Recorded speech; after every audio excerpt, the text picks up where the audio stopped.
बंजारा समाजाच्या शिष्टमंडळानं छत्रपती संभाजीनगरमध्ये घेतली मुख्यमंत्री फडणवीसांची भेट। हैदराबाद गॅझेटनुसार एसटी प्रवर्गातून आरक्षण द्या, बंजारा समाजाचं मुख्यमंत्र्यांना निवेदन।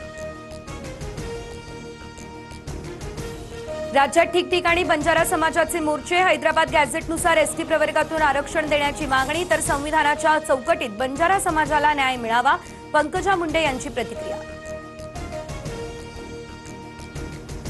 मराठवाड्यात हैदराबाद गॅझेट लागू झाल्यानंतर कुणबी प्रमाणपत्रांचं वाटप सुरू। बीडमध्ये अजित पवारांच्या हस्ते, तर हिंगोलीत पालकमंत्री नरहरी झिरवळ यांच्याकडून मराठा बांधवांना प्रमाणपत्रांचं वाटप। मनोज जरांगे यांचा चलो दिल्लीचा नारा। देशभरातील मराठा समाजाचे दिल्लीत अधिवेशन घेणार। हैदराबाद सातारा गॅझेटच्या अंमलबजावणीनंतर दिल्लीमध्ये अधिवेशन होणार, मनोज जरांगे यांची माहिती।